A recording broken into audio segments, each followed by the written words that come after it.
Yeah, I'm gonna start doing that intro every time. So we're looking at Snarled Ouija boards. Hey, I'm Sapphire. Want to hear something scary? I sure do.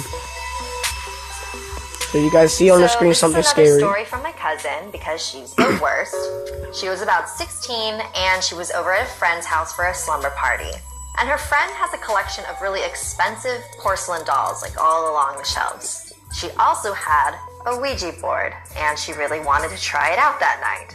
So if you don't know what a Ouija board is, it's basically a board with a bunch of letters and some words like yes or no. And there's a planchette, and so everyone who's playing places 2 fingers on the planchette lightly, and you ask the board a question, and supposedly if there's any spirits around in the room, the spirits will move the planchette along with your fingers and spell out their answers to your question. So if you don't believe in spirits, there's actually a really scientific explanation to how these Ouija boards work, and it's called the ideomotor effect.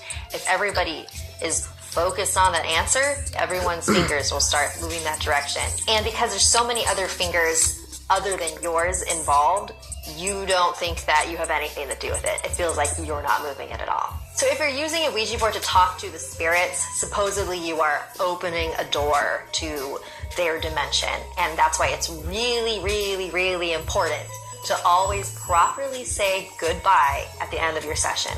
Otherwise, you're just leaving the door wide open for whatever to come in.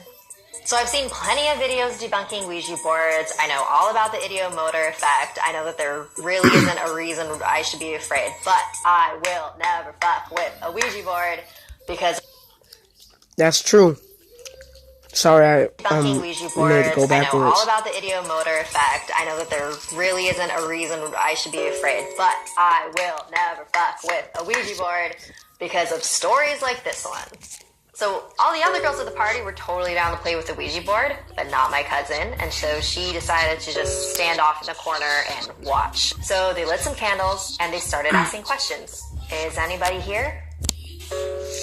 Yes. Are you a spirit? Yes. Are you a good spirit? No.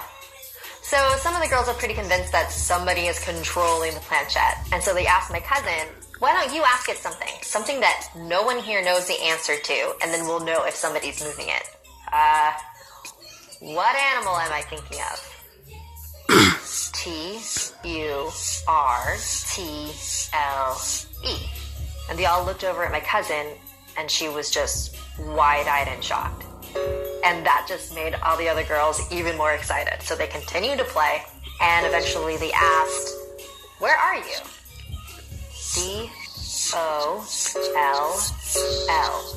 Just then, all of the dolls, one by one, turned their heads to the right, and then they jumped off of the shelf and the candles blew out. Everybody screamed and was scrambling to get out of that room in the darkness without properly ending the game. When my cousin was running out of the room, she swears she felt a tiny little hand clawing at her foot. Obviously, none of the girls slept in that room that night. So the next morning, they grabbed trash bags and started tossing all of the dolls into the trash bags. And my cousin's friend's mom came over and was like, what are you doing? You left these dolls. Not anymore, Mom. So what do you guys think? Have you ever played with a Ouija board? Nope. Has anything crazy happened? Let me know in the comments because I am super curious. Like this video if it gave you the chills. Don't forget to subscribe and check out our other videos. Until next time. I'm having a cold right now, so I'm just doing this to please you guys. Know what seniors worry about the most? Not their health. They worry they'll outlive their money. I placed my finger on the glass ring and waited. Hey, I'm Sapphire. Want to hear something scary?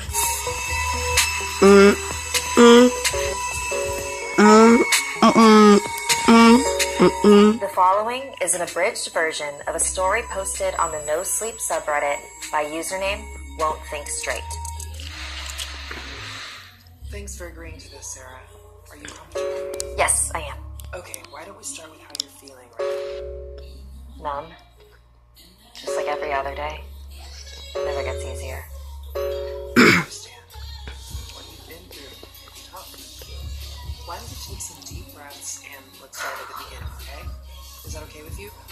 Let's start with Alright, what can I say about Tom? I really miss him, you know? God, I really do. It's the little things, you know? Like, when I pull some clothes from the wardrobe and his cologne would smell under there. Luke was the only thing that kept me going. Luke's your son, right? Yeah, that's right. It was about a year after we had him that we found out that Tom had cancer. He hadn't been feeling well, but he had been putting off seeing a doctor. There was just so much to do in those early years, starting a new life together. The doctors said if only he saw them sooner, they may have detected the cancer earlier. Then it may not have spread. Then it may have been operable. Then he might still be alive. It was hard seeing him waste away. He was so sure that Luke was going to be a sports star like his dad. He couldn't wait for Luke to be old enough for them to throw a ball around in the yard together. By the time Luke was old enough, though, Tom was already too weak to even lift a ball, let alone go outside. He would just lie in bed all day, too exhausted and weak to do anything. Instead of playing sports together, they played pen and paper games. Luke really loved playing hangman, though. He loved guessing letters and silly words or Alright, guys, phrases I his gotta eat. father Bye. would come up with. And he really loved drawing that little hangman figure. He drew that a lot. He was terrible